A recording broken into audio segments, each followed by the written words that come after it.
1384ခုနှစ်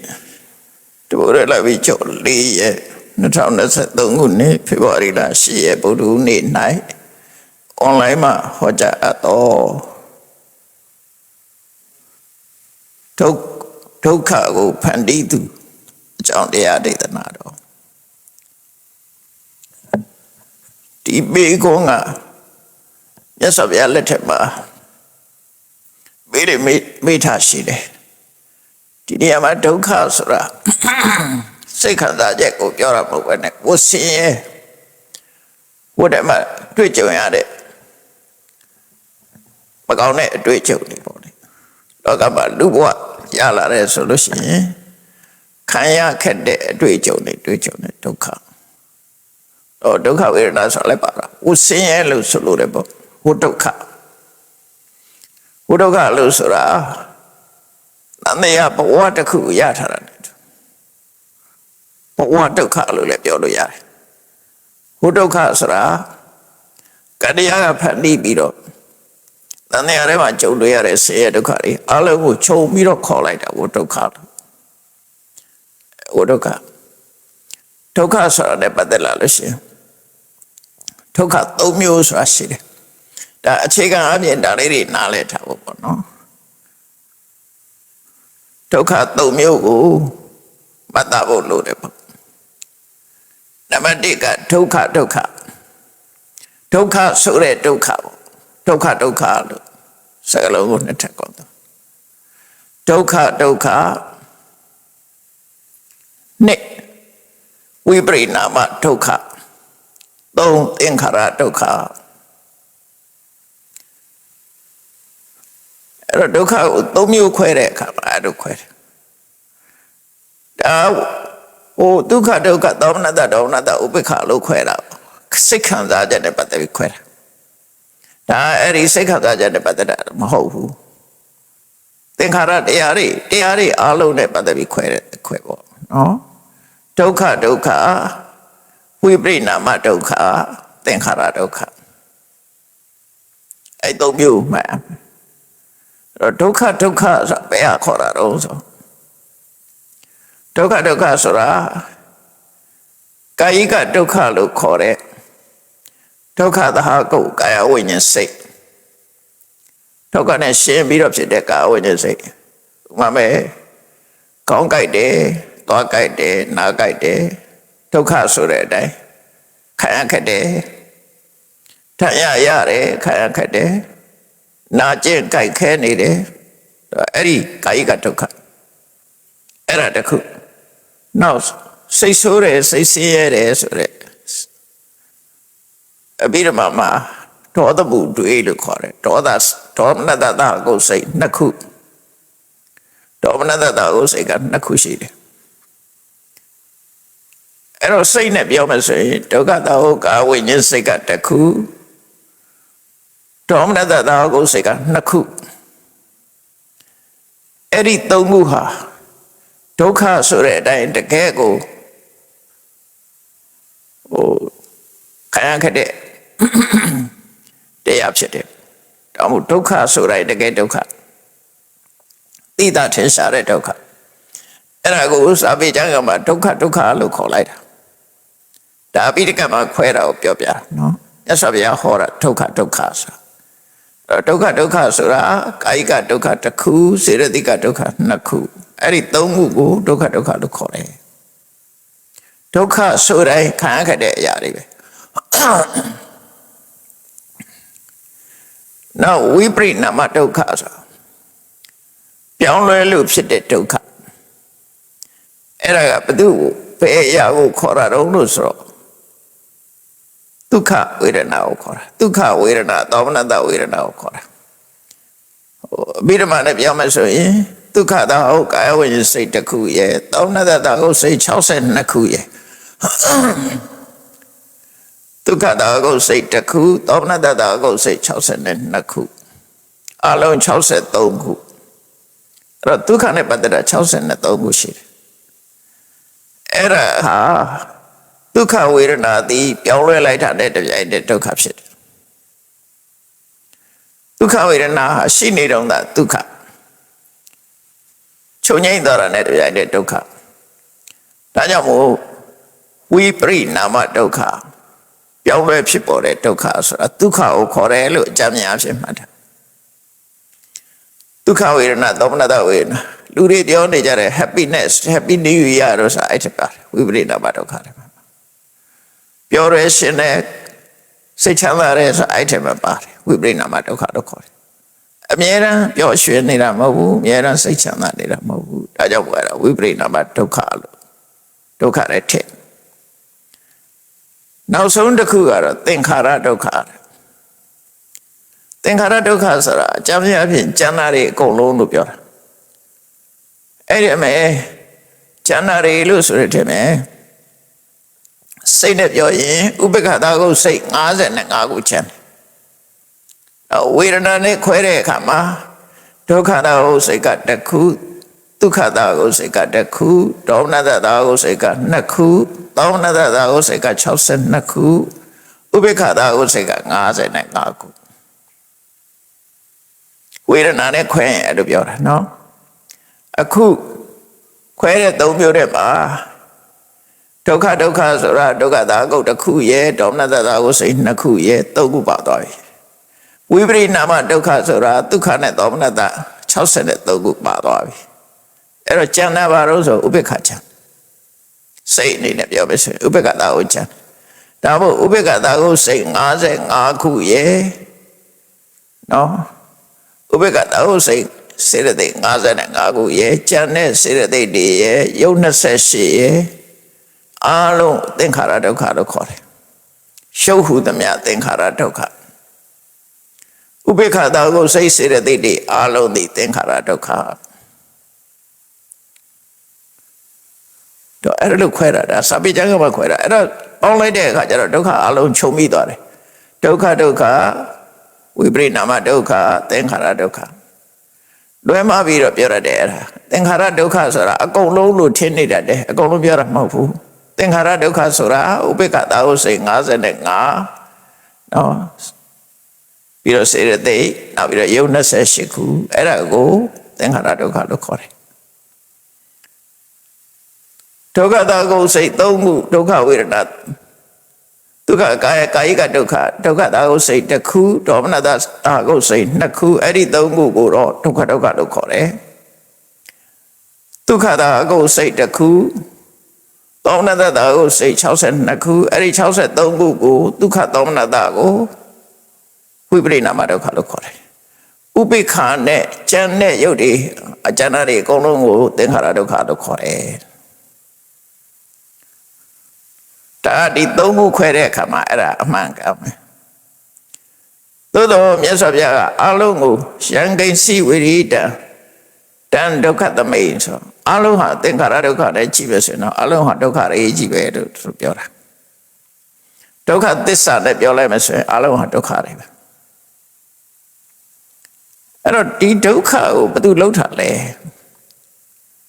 ဒုက္ခကိုဘယ်သူလောက်တာလဲဒီမေကုန်းကဖះလက်ထက်ကအဲ့ဒါမှခေတ်စားတဲ့မေကုန်းတစ်ခုဖြစ်တယ်တော့တွေးကြတဲ့အတွေးတွေကအများကြီးမိစ္ဆာဝါဒနဲ့ပတ်သက်တယ်ပေါ့နော်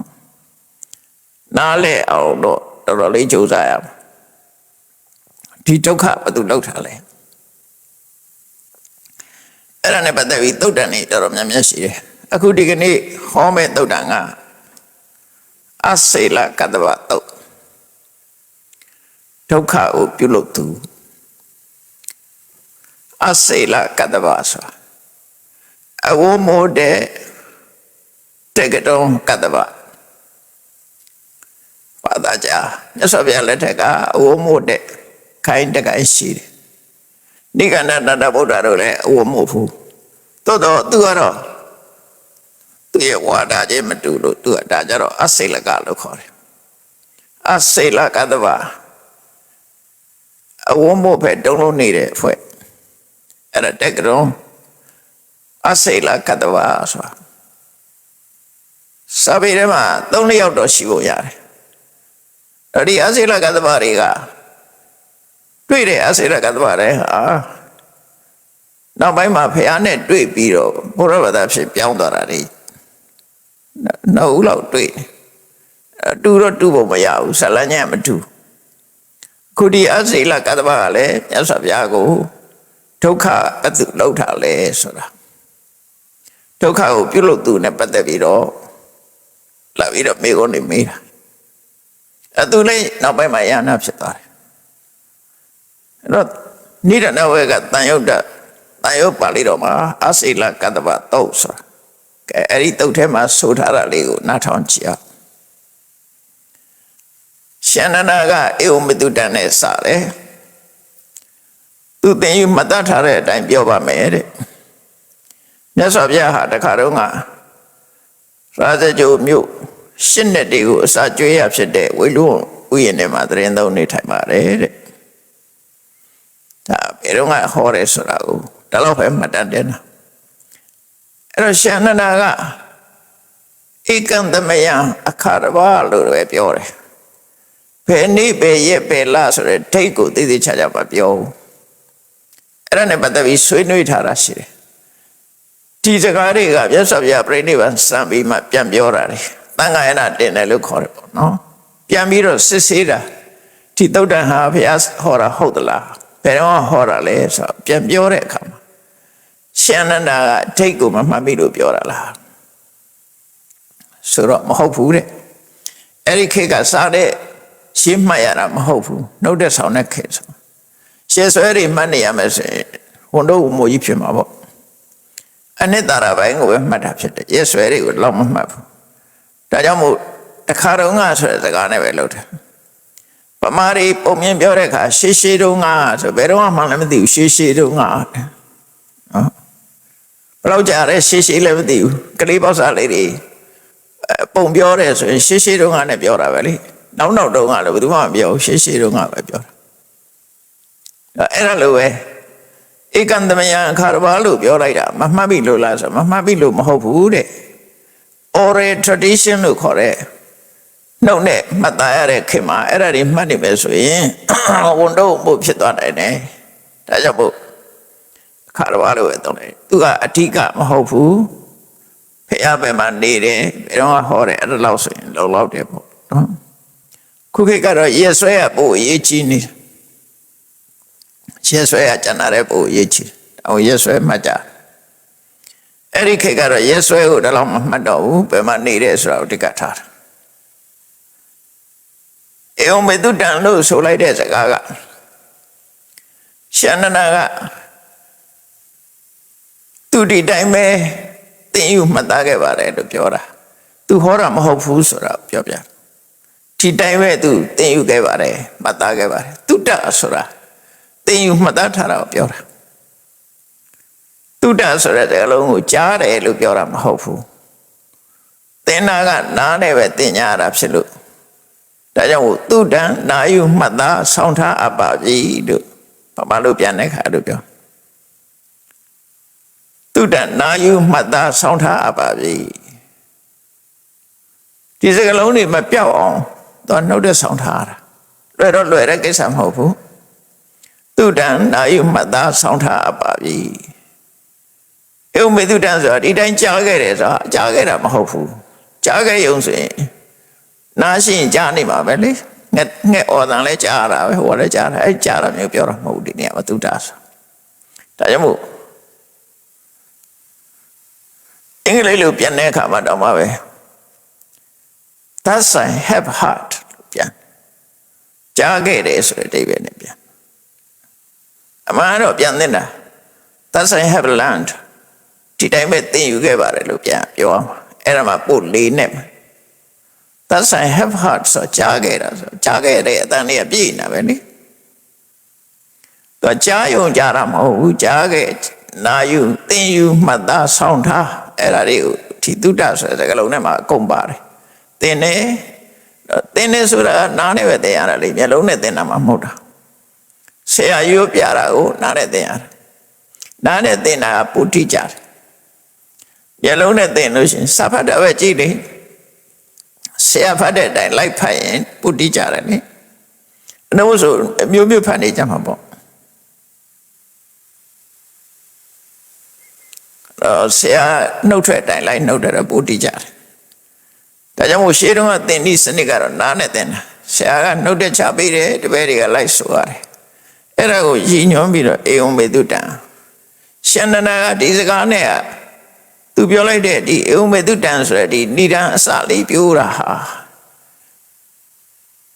ဘလို့အဓိပ္ပာယ်ရှိလဲဘလို့အဓိပ္ပာယ်ကိုတက်ရောက်စေတယ်ဆိုလို့ရှိရင်နော်ဒီလိုပြောလိုက်တဲ့ဖြင့်နော်သူဟာဒီတိုင်းသင်ယူနာယူမှတ်သားဆောင်းထားခဲ့ပါတယ်ဘုရားထံကဒီတိုင်းကြားခဲ့ပါတယ်လို့ပြောတာမဟုတ်ဘူးဘုရားထံကဒီတိုင်းသင်ယူမှတ်သားဆောင်းထားခဲ့ပါတယ်ဒီစကားကိုပြောလိုက်ခြင်းဖြင့်ဒါသူစကားမဟုတ်ပါဘူးဆိုတော့ပြောပြီးသားဖြစ်သွားနော်အဲ့ဒါနဲ့ပတ်သက်ပြီးပြောတာအချက်ကိုပြောပြတဲ့အခါမှာဝိနာတယတိအတ္တထံဘုရားစကားဟုတ်မဟုတ်မယုံကြည်တဲ့ပုဂ္ဂိုလ်တွေရဲ့မယုံကြည်မှုကိုပဲဖြစ်တာတယ်အေဝံမေတုတံလို့ပြောလိုက်လို့ရှိရင်မယုံကြည်ဘူးဆိုတဲ့လူတွေမဖြစ်ရအောင်မယုံကြည်မှုဆိုတာမဖြစ်ရအောင်အေဝံမေတုတံသူဒီတိုင်းကြားခဲ့ဒီတိုင်းသင်ခဲ့တာဒီတိုင်းသင်ယူမှတ်သားဆောင်းထားခဲ့တာအဲ့ဒီစကားလုံးဖြင့်မြတ်စွာဘုရားဟောတာဟုတ်ပါမလားလို့မယုံကြည်တဲ့ပုဂ္ဂိုလ်တွေသူတို့ရဲ့မယုံကြည်မှုကိုပဲဖြစ်ပေးတာပဲဖြစ်တယ်တတ္တံဝဋ္ဌိတိသာသနေမြတ်စွာဘုရားအဆုံးအမပေါ်မှာယုံကြည်တယ်ဒါတကယ်ဘုရားဟောခဲ့တာလို့ယုံကြည်တယ်ဘုရားဟောတဲ့နဲ့ပတ်သက်ပြီးမယုံကြည်တာကိုလည်းဒါမြစ်တယ်ရှုံကြည်စေတယ်ဒီစကားလုံးလေးကရှုံကြည်မှုကိုတိုးပွားစေတယ်တတ္တံဝဋ္ဌိတိသာသနေဧဝံမေတုတပိစေဝံဝဋ္ဌံဂေါရမတာဝကောဧဝံမေတုတလို့ဆိုတဲ့ရှင်အာနန္ဒာဂေါရမဘုရားရဲ့တပည့်ရှင်အာနန္ဒာဟာဧဝံမေတုတလို့ဆိုလိုက်ခြင်းအပြင်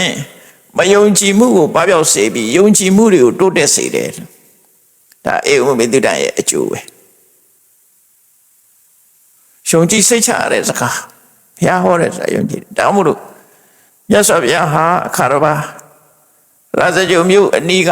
ရှင်းတဲ့တေအစာကျွေးရဖြစ်တဲ့ဝိတုဝံဥယျာဉ်ထဲမှာသရင်သုံးနေထိုင်ခဲ့ပါတယ်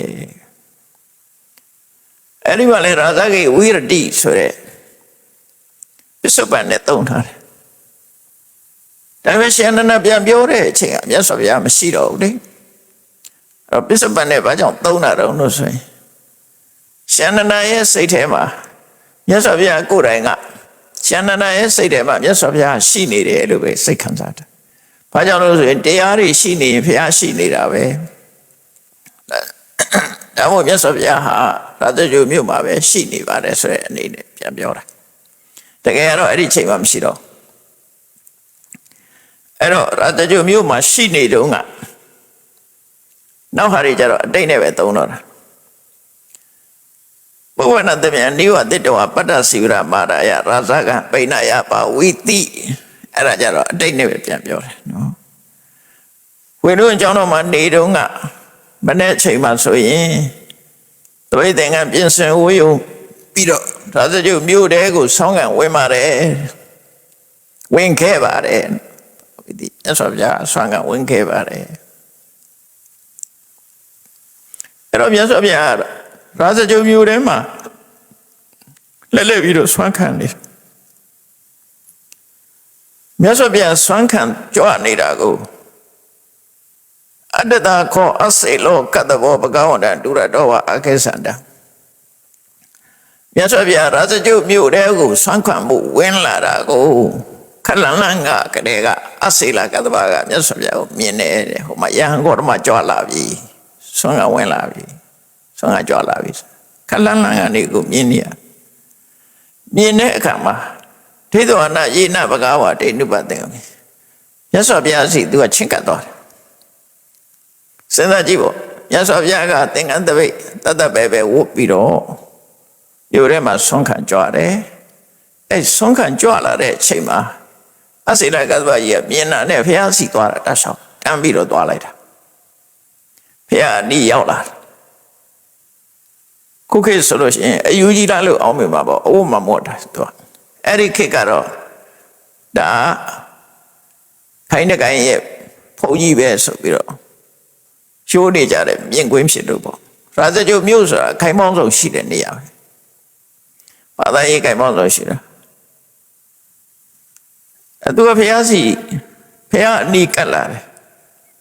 ဥပဒင်ဝိတ္တဝဘဂဝတတတ္တိတမောရိဖျားအနိကလာပြီးတော့သူကနှုတ်ဆက်တာဖျားကိုနှုတ်ဆက်တာနှုတ်ဆက်တယ်ဆိုတာရှင်ဂေါရမနေကောင်းလား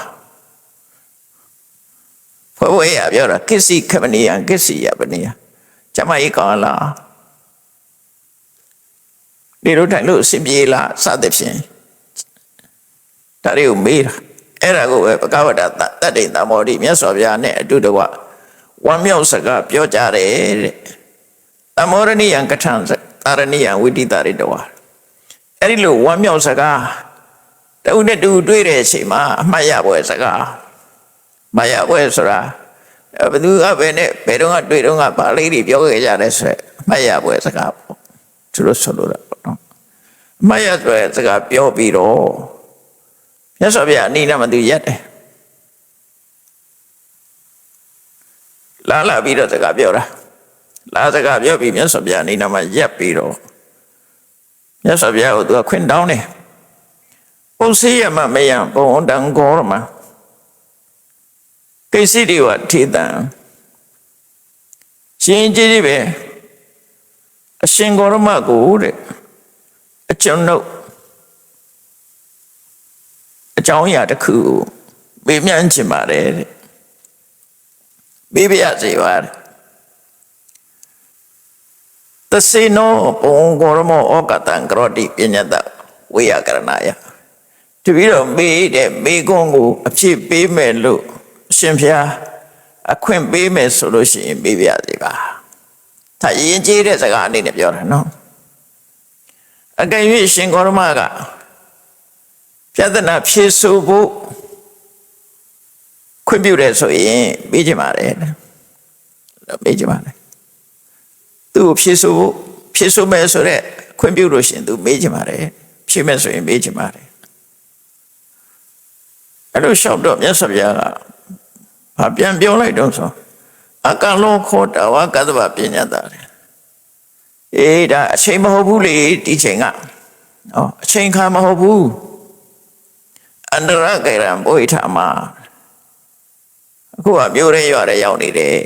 ပေးရမယ့်နေရာမဟုတ်ဘူးပေါ့ဆွမ်းသွားနေတယ်အန္တရကတဘုရားမှာတော့လမ်းကြအိမ်နေရှိတဲ့မျိုးရဲရွာရဲရောက်နေတာမို့ပေးဖို့အခမသိဘူးလို့မြတ်စွာဘုရားပြောတာအကာလောမေကိုမေးဖို့တင်းလျော်တဲ့အချိန်မဟုတ်ဘူးဖြေဖို့လည်းတင်းလျော်တဲ့အချိန်မဟုတ်ဘူးလို့မြတ်စွာဘုရားအဲ့လိုပြောတယ်မမေးနဲ့လို့တော့မပြောဘူးအကလောခောတာဝကတ္တပပညာတာမေကိုမေးရမယ်အချိန်မဟုတ်ဘူးတဲ့အခုကဆွမ်းကဝင်နေတော့ဖြစ်နေတယ်လမ်းမှာဖြစ်နေတယ်လို့ပြောအဲ့လိုပြောလိုက်တဲ့အကိုအစိလကတ္တပကလျှောက်တယ်နာခောပဏမယံဘွန်တံဂေါရမဘဟုဒေဝပုစိတုကရှင်ဂေါရမကိုကျွန်တော်တို့မေကုန်းနေအများကြီးပဲမေးပါဘူးတဲ့နော်မေကုန်းနေအများကြီးပဲမေးပါဘူးတဲ့ခွင့်တောင်းတဲ့အခါမြတ်စွာဘုရားကသူကတစ်ချိန်မကအောင်နှစ်ချိန်သုံးချိန်ထအောင်တောင်းတယ်မြတ်စွာဘုရားလည်းငါအခုရွာထဲရောက်နေတယ်ဆွမ်းခံနေတယ်အဲ့တော့အချိန်မဟုတ်ဘူးလို့ပြောတာအဲ့တော့သုံးကခွင့်တောင်းတာမြတ်စွာဘုရားကသုံးကညင်းတဲ့အခါကျမှသူကဗာပြောတော့ဆိုကျွန်တော်တို့ကအရှင်ဂေါရမကိုမိခွန်းနေအများကြီးမမေးပါဘူးတဲ့နော်မိခွန်းနေအများကြီးမမေးပါဘူးမမေးချင်ပါဘူးတဲ့တော့တို့မေးမှာပါလို့ပြောတာသဘောကတော့ခါရီကြတော့လည်းတချို့ရှည်တယ်လေမပြီးနဲ့အောင်မေးနေတာအဲကြောင့်သူကတို့မေးမှာပါလို့ပြောတော့မြတ်စွာဘုရားကအဲ့ကြတော့မြတ်စွာဘုရားပု္ပ္ပကတ္တဗရတကင်ခတိကဲမေးချင်တာမေးတော့ခွင့်ပေးလိုက်တယ်အဲ့ကြမြတ်စွာဘုရားပထမအချင်းလျှောက်တော့ကလက်မခံညင်လိုက်တာဘာလို့ညင်တာတော့ဆိုဒါမေးခွန်းဖြစ်ရမယ့်အချိန်မဟုတ်ဘူးညိုတယ်မှဆွမ်းကသွားနေတာလမ်းရနေတယ်ဆိုခုခေတ်ဆိုပို့ဆိုမှာပေါ့ကားတွေကလည်းရှိတယ်လေလမ်းဘေးမှာရပ်ပြီးတော့ပြောလို့အဆင်မပြေဘူးအဲ့ဒီခေတ်ကလည်းစင်နေမြင်းနေသွားနေတာရှိမှာပေါ့ဆွမ်းကဝင်နေတဲ့အချိန်ဆို မသိတော့ဘူးလို့ပြောတယ်အဲ့ဒီအနေသူကစွန့်ပြီးတော့မြတ်စွာဘုရားကပု္ပ္ပကတ္တဗယရကင်္ခတိကဲအဲ့ဒါဆိုလို့ရှိရင်မေးချင်တာမေးတော့ပု္ပ္ပမေးပါယရကင်္ခတိမေးချင်တာသို့မဟုတ်မေးချင်တဲ့အခါမေးပါလို့လည်းပြောတာရှိသို့မဟုတ်မေးချင်တဲ့မေးကုန်မေးပါအဲ့လိုဒါကသူတို့အစင်လာရှိတယ်ပု္ပ္ပယရကင်္ခတိမေးချင်တာမေးပါဆိုတာမြတ်စွာဘုရားပဲဒီစကားလုံးကိုသုံးတာရှင်သာရိပုတ္တရာတောင်ဒီစကားလုံးမသုံးဘူးမေးပါမေးချင်တာမေးပါလို့ကျန်တဲ့ပုဂ္ဂိုလ်တွေကမသုံးဘူးအဲ့ဒီခေတ်ကပြောတာနော်ခုခေတ်ကတော့ပြောချင်းပြောမှာပေါ့ရှေးခေတ်ကတည်းကတော့ရှင်ကျေးတဲ့စကားလုံးပေါ့ဒါကတော့ဟိုရင်ပေါ့ usage လို့လည်းပြောလို့ရတယ် idiom လို့လည်းပြောတယ် usage ပေါ့ရှင်ကျေးတဲ့အတိုင်းဝိုင်းမှာ standard အနေနဲ့ပြောတယ်အဲ့တော့မြတ်စွာဘုရားကတော့ပု္ပ္ပယထာကင်္ခတိမေးချင်တာမေးပါလို့ခွင့်ပြုလိုက်တယ်ရှင်သာရိပုတ္တရာတို့တော့အဲ့လိုခွင့်မပြုဘူးရှင်သာရိပုတ္တရာတို့ကဘယ်လိုပြောတော့ဆိုပု္ပ္ပသုတ္တဝါဇာနိတ္တမှာမေးပါကြားတဲ့အခါမှာဖြေနိုင်မဖြေနိုင်ပြောပါမယ်ဖြေနိုင်ရင်ပြောပါမယ်ဒီလိုပဲပြောတာပု္ပ္ပယထာကင်္ခတိမင်းကြိုက်တာမေးဆိုတာမပြောရဲဘူးမပြောဘူးပြောလို့မရှိဘူးပေါ့အဲ့လိုပြောလို့မရှိဘူးဒါကသဗ္ဗညုတဉာဏ်ရတဲ့ဘုရားကိုယ်တော်မြတ်တွေပြောတဲ့စကားလုံးနဲ့ပု္ပ္ပယရကင်္ခတိဆိုတဲ့စကားလုံးရှင်သာရိပုတ္တရာတို့လိုယန္နာပုဂ္ဂိုလ်တွေကပု္ပ္ပသုတ္တဝါဇာနိတ္တမှာမေးပါကြားတဲ့အခါမှာသိရပါလိမ့်မယ်လောက်ပဲပြောတယ်သူအဲ့တော့လူမြတ်စွာဘုရားခွင့်ပြုလိုက်တဲ့အခါကျတော့ကတ္တဝါကထုံးစံအတိုင်းပဲဒီအစိရကတ္တဝါကြီးကမေးတာနော်ဒါအဲ့ဒီခေတ်မှာတော့အတွေးခေါ်နဲ့ပတ်သက်တဲ့မေးခွန်းတွေပဲဒါအတွေးခေါ်နဲ့ပတ်သက်တဲ့အတွေးမြင်နဲ့ပတ်သက်တဲ့မေးခွန်းတွေသူတို့ခေတ်မှာဒါခေတ်စားနေတဲ့မေးခွန်းတွေသူမေးလိုက်တာဗာမေးတော့ဆိုကိဏုခောဘောဂရမတယံကတံဒုက္ခနဲ့ဒုက္ခကိုလှုပ်သူကိုယ်တိုင်ပဲလားဒုက္ခကိုဖန်တီးသူဟာမိမိကိုယ်တိုင်ပဲလားဒုက္ခတယံကတံဒုက္ခတယံဆိုတာမိမိကိုယ်တိုင်ကတံကလှုပ်တာဒုက္ခကိုဖန်တီးသူဟာမိမိကိုယ်တိုင်လားဒါမေးခွန်းတစ်ခုနော်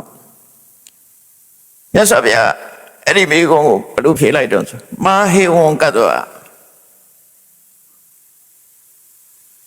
မဟုတ်ဘူးလို့ပြောတာဒီလိုပဲပြောနေမပြောတာမဟုတ်ဘူးဒုက္ခကိုကိုယ်တိုင်လှုပ်တာပြတ်ဆက်ပြမဟုတ်ဘူးလို့ပြောတာပါပဲမဖြေလိုက်တာဒုက္ခကိုကိုယ်တိုင်လှုပ်တာလားမာဟေဝံဒီတိုင်းမဟုတ်ဘူးကိုယ်တိုင်လှုပ်တဲ့ဆိုတာမဟုတ်ဘူးကိုယ်တိုင်ဖန်တီးတဲ့ဆိုတာမဟုတ်ဘူးဒီမေကောအဲ့တော့အလောင်းနဲ့နားလဲဖို့တော့မလွယ်သေးဘူးနော်နောက်တကသူကထပ်ပြီးတော့မေးတယ်ကိုယ်တိုင်လှုပ်တာမဟုတ်ဘူးဆိုရင်ဒီလိုဆိုရင်ပရံကတံဒုက္ခကိုတခြားသူတယောက်ကဖန်တီးတာလားခုနဒုက္ခကိုကိုယ်တိုင်ဖန်တီးတာလားအခုဒုတိယမေကောဒုက္ခကိုတခြားသူတယောက်ကဖန်တီးတာလားမြတ်စွာဘုရားမဟုတ်ဘူးဒီလိုမဟုတ်ဘူးကိုယ်တိုင်လှုပ်တာလည်းကိုယ်တိုင်ဖန်တီးတာလည်းမဟုတ်ဘူးတခြားသူတယောက်ကဖန်တီးတာလည်းမဟုတ်ဘူးဒီဒုက္ခဆိုတော့သူကဆက်မေးတယ်တယံကတင်္စပရံကတင်္စဒုက္ခဒါဖြင့်အချို့တစ်ဝက်ကိုကိုယ်တိုင်ဖန်တီးပြီးအချို့တစ်ဝက်ကိုတခြားလူတယောက်ကဖန်တီးတာလားတခြားသူတယောက်ကဖန်တီးတာလားအဲ့ဒါလည်းမဟုတ်ဘူးတဲ့အဆောဖြစ်မဟုတ်ဘူးလို့ညံ့တယ်နောက်နံပါတ်၄ကျတော့အဲ့ဒါဆိုလို့ရှိရင်အတ္တယံကာရံအပရံကာရံဒိဋ္ဌသမုပ္ပန္နဒုက္ခအတ္တယံကာရဆိုတာတယံကာရကိုယ်တိုင်လောက်တာအဲ့တော့ဒုက္ခဆိုတာကိုယ်တိုင်လောက်တာလည်းမဟုတ်ဘူးသူများလောက်တာလည်းမဟုတ်ဘူးကိုယ်တိုင်ဖန်တီးတာလည်းမဟုတ်ဘူးသူများဖန်တီးတာလည်းမဟုတ်ဘူးအဒိဋ္ဌသမုပ္ပန္နသူဖြစ်ခြင်းလို့ဖြစ်လာတာလား လေးနံပါတ်မေးခွန်းပေးလိုက်အဲ့တော့ဒီမေးခွန်းတွေကသူတို့မေးနေကြတယ်ယူဝါဒတွေမှာအများအားအဲ့တိုင်းပဲဒါဝဲသူတို့အေဝံရှာနေတာဒုက္ခကိုကိုယ်တိုင်ဖန်တီးတာလားဒုက္ခကိုသူတစ်ပါးကဖန်တီးတာလားဒုက္ခကိုကိုယ်တိုင်တချို့သူတစ်ပါးတချို့ဖန်တီးတာလားဒုက္ခကိုကိုယ်တိုင်ဖန်တီးတာလည်းမဟုတ်ဘူးသူများဖန်တီးတာလည်းမဟုတ်ဘူးသူကသူအကြောင်းမဲ့ဖြစ်ခြင်းလို့ဖြစ်လာတာလားအဲ့ဒီမေးခွန်းမေးလိုက်တာနော်မေးလိုက်တော့မြတ်စွာဘုရားကဒီလိုလည်းမဟုတ်ဘူးဒီလိုလည်းမဟုတ်ဘူးအကုန်လုံးညင်းလိုက်တယ်အဲ့တော့ဒုက္ခဆိုတာတော့ရှိနေတယ်ဒုက္ခကိုဘယ်သူလှုပ်ထားတော့ဆိုတာသိချင်တာသူကဒုက္ခဆိုတာတော့ရှိနေတယ်အဲ့ဒုက္ခကဘယ်သူလှုပ်ထားလဲနော်ကိုလှုပ်ထားလားသူလှုပ်ထားလားကိုတဝဲသူတဝဲလားသို့မဟုတ်ကိုလည်းမလှုပ်ဘူးသူလည်းမလှုပ်သူဖြစ်ရှင်လို့ဖြစ်လာတာလားဒီလေးချက်ပဲနော်အဲ့မြတ်စွာဘုရားလေးချက်လို့ညင်းလိုက်တယ်ညင်းလိုက်တော့သူကထပ်မိတယ်ကိဏုခောဘောဂေါရမနတ္ထိဒုက္ခရှင်ဂေါရမဒါဆိုဒုက္ခမရှိဘူးလားဒုက္ခကိုဘယ်သူမှလောက်တာမဟုတ်ဘူးဆိုတော့ဒီလိုဆိုရင်ဒုက္ခမရှိဘူးလားဒုက္ခတော့ရှိနေတာကိုဒုက္ခမရှိဘူးလားလို့ဆိုတော့နာခောကတ္တဗနတ္ထိဒုက္ခအဋ္ဌိခောကတ္တဗဒုက္ခကတ္တဗတဲ့ဒုက္ခမရှိဘူးမဟုတ်ဘူးဒုက္ခရှိတယ်အဲ့ဒါကြတော့မရှိဘူးမဟုတ်ရှိတယ်ဖြစ်ဒုက္ခမရှိဘူးမဟုတ်ရှိတယ်တဲ့တေနဟိဘောဂေါရမောဒုက္ခနာသနာတိနပတ္တိဒါဆိုရင်အရှင်ဂေါရမဟာဒုက္ခကိုမသိဘူးဒုက္ခကိုမမြင်ဘူးလားခုနသူ့အဖြေတွေရသူက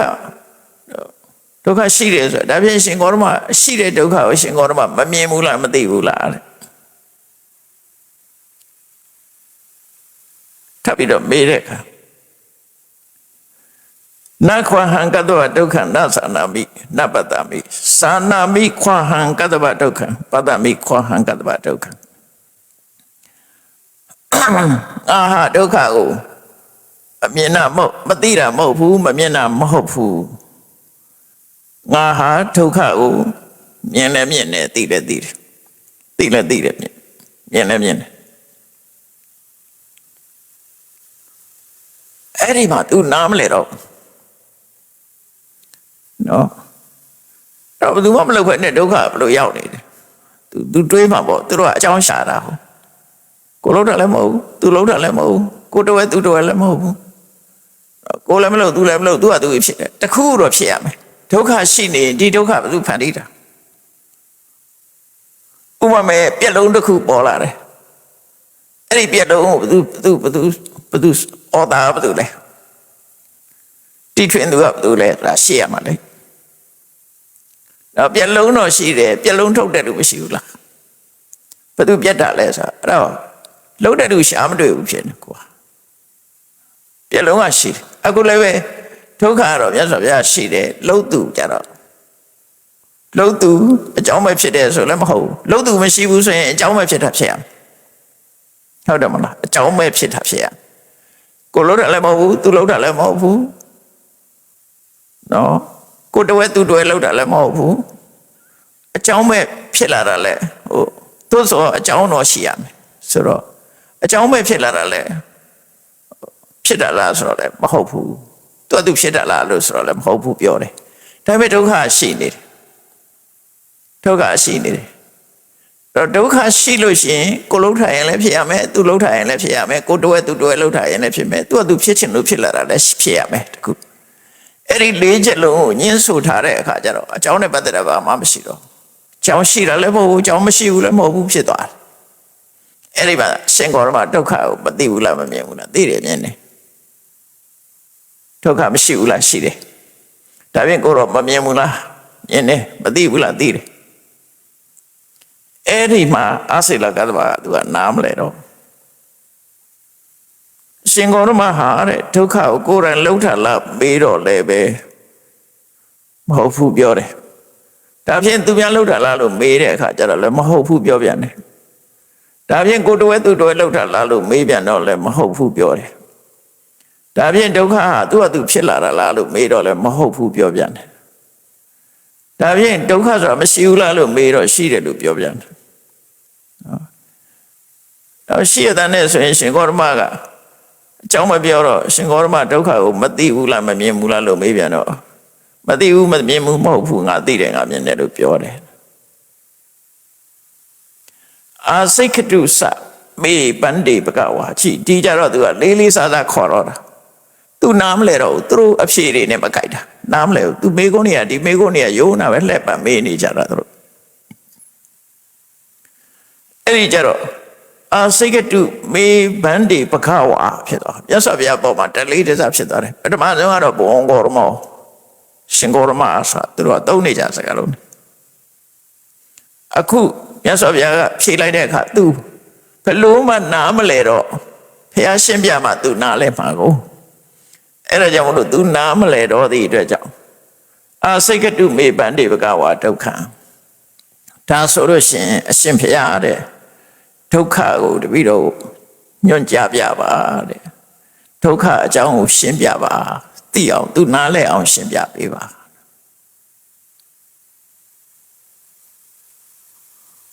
အဲ့ဒီမှာမြတ်စွာဘုရားရှင်းပြတာ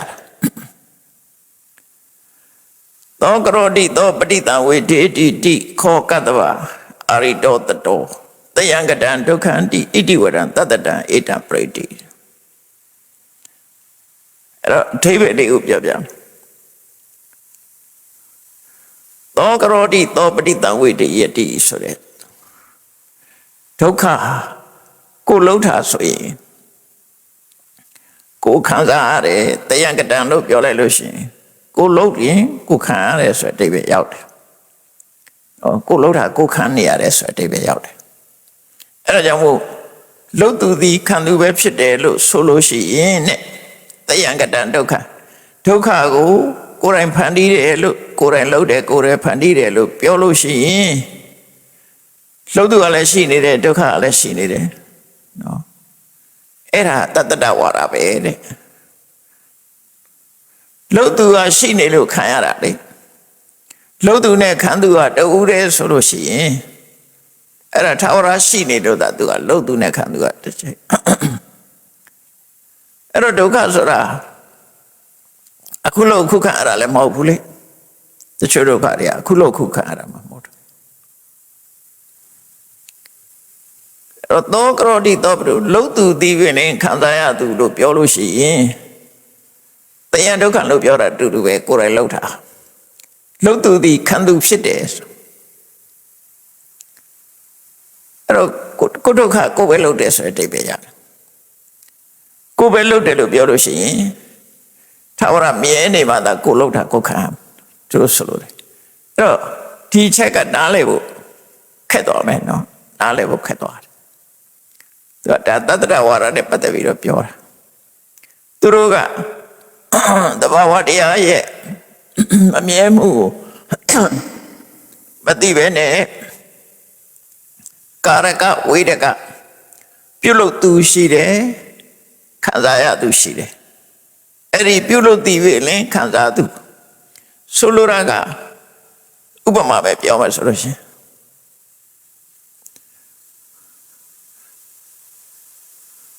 မျက်စိချိန်တာဆိုတော့ဒီတရားတစ်ခုအနေနဲ့ပြောရမယ်ဆိုလို့ရှိရင်တော့ပြုလို့သူနဲ့ခံစားသူအဲ့တော့မျက်စိကျိန်းနေဆိုလို့ရှိရင်ကိုလုံးလို့ကျိန်းတာကိုဆိုတာဘယ်သူကိုပြောတာတော့ဆိုသူတို့ကတဘာဝတရားကိုကြော်လွန်ပြီးတော့အတ္တဆိုတဲ့ပြုလို့သူတစ်ခုရှိတယ်ဆိုတာလေးကိုသူတို့အတ္တဆိုတာရှိတယ်လို့ရှုံကြည်ထားတယ်သူတို့ဟုတ်ဆိုပါစို့ငါသည်မျက်စိဖြင့်အစင်းကိုမြင်ရတယ်ဆိုချိန်မှကြည့်လိုက်မျက်စိဖြင့်အစင်းကိုမြင်ရတယ်ဆိုတာမြင်သူဘယ်သူလဲဆိုငါသည်အဲ့ဒီငါကဘယ်သူလဲလိုက်ရှာကြည့်လိုက်ငါဆိုတာဘယ်သူလဲအဲ့ငါကိုတွေးအောင်ရှာနိုင်လို့ရှိရင်ဒါသူတို့အဲ့ဒီငါပြဿနာပဲအဓိကတော့အဲ့ဒါကိုအတ္တလို့ခေါ်တာအဲ့တော့မြတ်စွာဘုရားဟောလို့တာကမြင်သူဟာစိတ်ကမြင်တာမျက်စိနဲ့စိတ်ကမြင်တာသက္ခုနာရူပံပတ္တိ အဲ့မှာကတ္တမပါဘူးစက္ခုနာမျက်စိဖြင့်ရူပံဆင်းကိုပတ္တိမြင်၏ဘယ်သူမြင်တာတော့ဆိုလို့ရှင်စက္ခုဝိညာဏစက္ခုဝိညာဉ်စိတ်သည်စက္ခုနာမျက်စိဖြင့်ရူပံဆင်းကိုပတ္တိမြင်ဖျားရဲ့လို့ကြဆိုစက္ခုဝိညာဉ်စိတ်ပဲမြင်တာအဲ့တော့အရက်သုံးနဲ့ပြောမှဆိုရင်ငါမြင်တယ်အဲ့ဒီငါဟာဘာလို့လဲလို့မင်းစိတ်ပဲစိတ်မှတော့ငါလို့ခေါ်ကြမှာမရှိတာနော်မြင်သိစိတ်တွေကစိတ်ကပဲမြင်တာအတိချတွေးမှသဘောပေါက်ကောက်ပေါက်မယ်အဲ့ဒါငါဆိုတာဘယ်သူကိုပြောတာလဲငါမြင်တယ်ငါဟာဆိုရင်လည်းဘယ်သူကိုပြောတာလဲတကယ်တော့သဘာဝတရားတက်တက်တာဖြစ်တယ်သူကသဘာဝတရားတက်တက်ပဲဖြစ်တယ်မြင်တယ်ဆိုတဲ့ကိစ္စမှာမျက်စိကောင်းတယ်မျက်စိကကောင်းတယ်အဲ့ဒီကောင်းတဲ့မျက်စိကိုမျက်စိမှာအဆင့်အာရုံလေးလာပေါ်တယ်လာပေါ်တဲ့အခါမှာမြင်သိစိတ်ပေါ်လာတယ်အဲ့ဒီမြင်သိစိတ်လေးပေါ်လာလို့မြင်တယ်ဆိုတာဖြစ်လာတယ်အဲ့တော့မျက်စိရဲ့အဆင့်အာရုံရဲ့မြင်သိစိတ်ရဲ့သုံးခုပေါင်းမှငါဆိုမြင်တယ်ဆိုတာဖြစ်တာဟုတ်အဲ့ဒီမှာဘယ်သူကိုငါခေါ်မလဲကိုယ်ကိုစဉ်းစားကြည့်မျက်စိကမျက်စိပဲငါမဟုတ်ဘူးသူတစ်ခုတည်းလည်းမမြင်ဘူးအဆင့်အာရုံကလည်းအဆင့်အာရုံရုပ်တရားပဲသူတစ်ခုတည်းလည်းမမြင်ဘူးမြင်သိစိတ်ကလည်းပဲခုမှပေါ်လာတာမျက်စိနဲ့အဆင့်အာရုံကိုကြည့်ပြီးပေါ်တာမျက်စိနဲ့အဆင့်အာရုံမဆုံးသမျှသူမပေါ်ဘူးသူကလည်းမျက်စိနဲ့အဆင့်အာရုံဆုံးပြီးခြင်းကိုအကြောင်းပြုပြီးသူပေါ်လာတာအဲ့တော့အဲ့ဒါဘယ်သူကိုငါလို့ခေါ်မှလဲတော့မသိတွေ့တော့ဒီတရားသုံးခုဖြစ်တာပဲအဲ့ဒါကိုသဘောပေါက်မှဒီဟာနားလဲမှာနော်ငါဆိုတာမရှိဘူးဒီထဲမှာသူဆိုတာလည်းမရှိဘူးသူမြင်တယ်ဆိုရဲအဲ့ဒီသူဆိုတာလည်းမရှိဘူးသူဆိုတာဘယ်သူပြောတာငါဆိုတာရောဘယ်သူပြောတာတော့တော့မြင်သိစိတ်ကလေးကမြင်တယ်လို့ပဲပြောအဲ့ဒီပဲငါမရှိဘူးကာဒစီလမ်းပေါ်မှာပြေးနေတယ်အဲ့ဒီကာဒစီပြေးနေတာအကြောင်းတရားတွေပေါင်းလို့ပြေးတာဒရိုင်ဘာကသူ့မောင်းလာတယ်လို့ပြောတယ်သူကစတီယာတွေမဲ့ကင်တာလေလဲအောင်ကသူလုံးတာမဟုတ်ဘူးသူကဆက်ပဲနှုတ်ပေးတာနော်သူလုံးနိုင်တာကတစ်ခုပဲရှိတယ်သူလုံးတာဘာလို့ဆို drive ပဲမယ်မောင်းနေဆိုတဲ့အဲ့ဒါသူသွားလို့တဲ့နေရာမောင်းတာပဲရှိတယ်ဒါပေမဲ့ဘိန်းကလဲတာဘိန်းကဘာကြောင့်လဲတော့ engine power ကြောင့်လဲတာ engine power ပဲအရာ petrol တို့ဘယ်ကနေစားလား battery တို့အဲ့စွမ်းအားတွေဖြစ်လာပြီးတော့အလုံးအကြောင်းတွေစုပေါင်းလိုက်လို့ဖြစ်တာအဲ့ဒီထဲမှာတရားဆိုတာမရှိဘူးဒရိုင်ဘာကမောင်းတာပါလို့ပြောလို့ရှိရင်ဖိန်တပိန်ချွတ်ထားမယ်အက်ဆီထည့်မပေးဘူးကျိုးတစ်ချောင်းဖြုတ်လိုက်ပဲဘက်ထရီဒေါင်းပလိုက်မယ်အင်းကြီးနှုတ်မရတော့ထားမယ်ဒရိုင်ဘာပါတတ်နိုင်တယ်သူမောင်းတာမဟုတ်အလုံးအကြောင်းကြီးညွှန်းမှဖြစ်တာလေအဲ့ဒီဘောကိုပြောတာပေါင်းလိုက်တဲ့အခါမှာ energy ဖြစ်တာခွဲထားရင် energy ဆိုတာမရဘူးသို့တော့အဲ့ဒီ energy တရားလေးမှာသူကပြုတ်လို့သူဆိုတာလေးကိုလာထည့်လိုက်တာအတ္တဆိုတာလေးငါဆိုတာလေးထည့်ထားတယ်တော့မဟုတ်ပြုတ်လို့သူတယောက်ယောက်ဖြစ်နေတယ်အဲ့ဒီမေးခွန်းလေးကိုမေးနေတာသူကအဲ့တော့မြတ်စွာဘုရားအနေနဲ့ဘယ်လိုဖြေလို့မဟုတ်ဘူးဒါတယံကတံတယံဆိုတာဘယ်သူတော့လှုပ်သူကိုယ်တိုင်သူလှုပ်တာလားသူလှုပ်တာမဟုတ်ဘူးတယောက်တည်းမှမဟုတ်တာပေါင်းလို့ဖြစ်တာလေမျက်စိနဲ့အဆင်အာယုံနဲ့မြင်သိစိတ်နဲ့သုံးခုစုံလိုက်မှမြင်နေဆိုတာဖြစ်တာလေအဲ့တော့ဘယ်သူလှုပ်တာတော့မျက်စိကလှုပ်တာလို့ပြောရင်လည်းမရဘူးအဆင်အာယုံကလှုပ်တာလို့လည်းပြောလို့မရဘူးစိတ်ကလှုပ်တာလို့လည်းပြောလို့မရဘူးသုံးခုစုံမှဖြစ်တာလေအဲ့သုံးခုစုံတဲ့အပေါင်းကိုတယံကိုယ်တိုင်လှုပ်တဲ့ဆိုတာဘယ်သူလဲဖြစ်သွားရောအဲ့ဒါနဲ့ပတ်သက်ပြီးသူတို့ကြတော့အတ္တဆိုတာလေးကိုဖန်တီးထားတယ်ငါဆိုတာလေးကိုဖန်တီးထားတယ်ထိကြတဲ့မှာမျက်စိရဲ့အဆင်အာယုံရဲ့မြင်သိစိတ်ရဲ့ခြားတဲ့မှာငါဆိုတာလေးရှိနေတယ်အဲ့ဒီငါကိုအဲ့ဒီငါလေးကလှုပ်ထားလို့ဆိုတယ်သူဆိုတာလေးရှိတယ်တရားလေးရှိနေတယ်အဲ့လိုတော့အဲ့တော့မြတ်စွာဘုရားအဲ့လိုဆိုလို့ရှိရင်သောကရောတိသောပဋိသံဝေဒိဋ္ဌတိသောပဋိသံဝေဒယတိသူလုံးပြီးသူပဲခံရတဲ့ဆိုလို့ရှိရင်အဲ့ဒီသူဆိုတဲ့ဟာကြီးအမြဲမနေဘူးလားလှုပ်တာလည်းသူပဲခံရတာလည်းသူပဲဆိုရင်သူတယောက်တည်းပဲ အဲ့ဒါဆိုလို့ရှိရင် तू ကစကြတဲ့ကတယံကတံဒုက္ခဆိုတာလှုပ်သူပဲခန္ဓာခံသူပဲဖြစ်တယ်လို့ဆိုလို့ရှိရင်ဒါတတ္တဝါဒပဲထာဝရမြဲတယ်ဆိုတဲ့အဓိပ္ပာယ်ရောက်သွားတယ်မြဲတယ်ဆိုတဲ့တတ္တဝါဒအယူဆဖြစ်တယ်တဲ့အညောကရောတိအညောပရိတံဝေရေတိလှုပ်သူကတစ်ယောက်ခံသူကတစ်ယောက်အဲ့လိုပြောပြန်လို့ရှိရင်လှုပ်သူကမရှိဘူးခံသူကတစ်ယောက်ဆိုတော့အဲ့လိုပြောပြန်တော့ဥစ္စေတဝါဒဖြစ်သွားပြန်တယ်နော်မမြဲဘူးလှုပ်တုံးကတော့ရှိတယ်ခံတဲ့အခါ तू မရှိတော့တခြားလူတစ်ယောက်ကခံရတယ်ဖြစ်တယ်အဲ့တော့တခြားသူတစ်ယောက်ကလှုပ်ပြီးတခြားသူတစ်ယောက်ကခံတယ်ဆိုလို့ရှိရင်တဲ့ဝေဒနာနှိမ့်ဆက်နေတဲ့ပုဂ္ဂိုလ်တယောက်ရဲ့ခံစားချက်ဟာပရကတံသူများလှုပ်လို့ခံရတယ်ဆိုတဲ့အဓိပ္ပာယ်မျိုးပြောမယ်ဆိုရင်ဒါဥစ္စေတဝါဒပဲဖြစ်နေတယ်လှုပ်သူမရှိတော့မှခံရတယ်ဆိုတော့လှုပ်သူကလှုပ်ပြီးသွားပြီခံသူကတခြားတစ်ယောက်ခံရတာဖြစ်နေနောက်တနည်းအားဖြင့်ပြောမယ်ဆိုလို့ရှိရင်ကိုလှုပ်တာဆိုလို့ရှိရင်ကိုယ်ကဖန်ဆင်းရှင်ကကိုယ်ပဲဖြစ်တယ်ခံသူကလည်းကိုယ်ပဲဖြစ်တယ်ပရကတံဆိုတော့လှုပ်သူကအခုခေတ်ယုံကြည်တဲ့လူဘုရားသခင်ကဖန်ဆင်းတယ်ဆိုလို့ရှိရင်ဖန်ဆင်းသူကဘုရားသခင်ခံတဲ့လူကဖန်ဆင်းခံရတဲ့လူကခံတာအဲ့တော့လှုပ်သူကတခြားခံဆင်းသူကတခြားဖြစ်သွားခံရတဲ့လူကတခြားဖြစ်ရှိတာတွေကမမြဲဘူးဆိုတာကိုခံရတဲ့လူကမမြဲဘူးဆိုတာအဓိပ္ပာယ်ကိုဖော်ပြတာဖြစ်တယ်ပေါ့ဥစ္စေတဝါဒပဲရောက်တယ်တဲ့ဒါကြောင့်မို့မြတ်စွာဘုရားကဥစ္စေတနဲ့တတ္တနဲ့ဥစ္စေတဒီဟာနှစ်ခုကိုရှောင်ပြီးတော့အလဲဘဟုကနေပြီးတော့ငါဟောတာဆိုလိုတာကကာရကဝိရကဆိုတာမရှိဘူးအကြောင်းနဲ့အကျိုးပဲရှိတော့ပြုလုပ်သူဆိုတာမရှိဘူးနော်ပြုလုပ်သူတတ္တဝါဆိုတာမရှိဘူးပြုလုပ်တဲ့ငါဆိုတာလည်းမရှိဘူးပြုလုပ်တဲ့သူတော်ဟာဆိုတာလည်းမရှိဘူး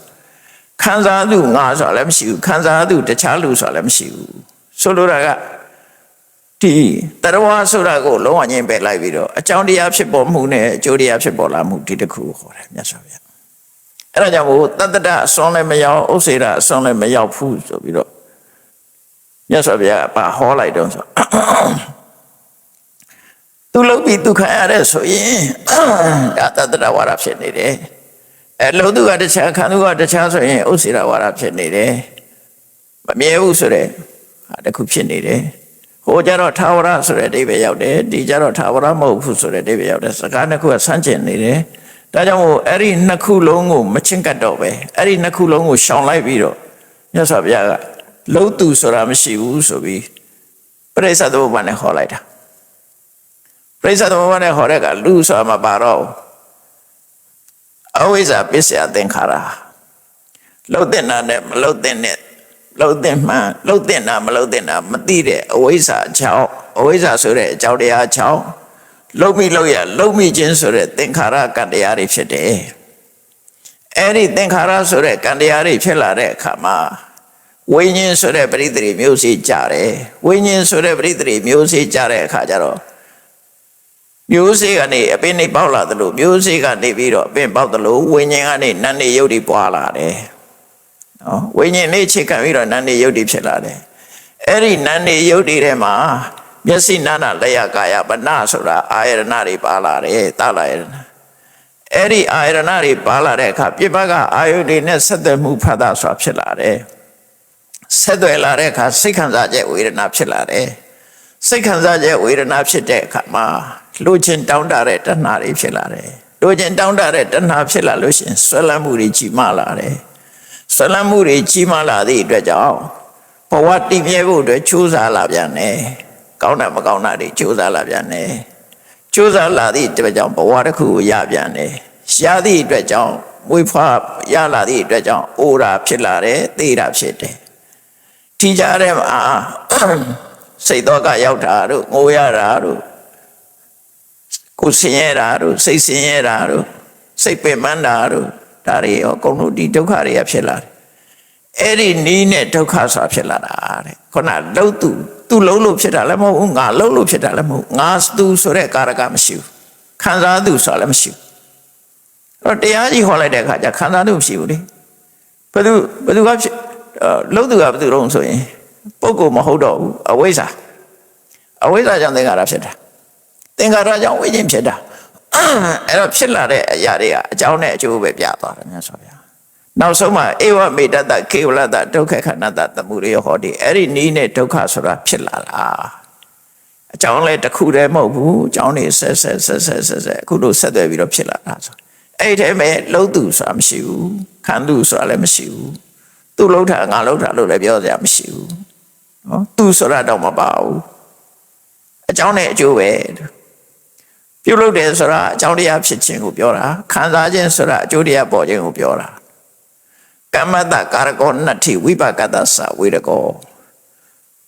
ကံကိုပြုလုပ်တဲ့ပုဂ္ဂိုလ်ဆိုတာမရှိဘူးဝိပါကတ္တသဝေနောအကျိုးကိုခံစားသူဆိုတာလည်းမရှိဘူးတဲ့သုဒ္ဓဓမ္မဘောတန်တိသဘာဝတရားတသက်တာဖြစ်တာဖြစ်တယ်ဧဝိတံသမ္မတတနာအဲ့ဒါလို့မြင်မှသမ္မတတနာ right seeing right view right understanding ဖြစ်တယ်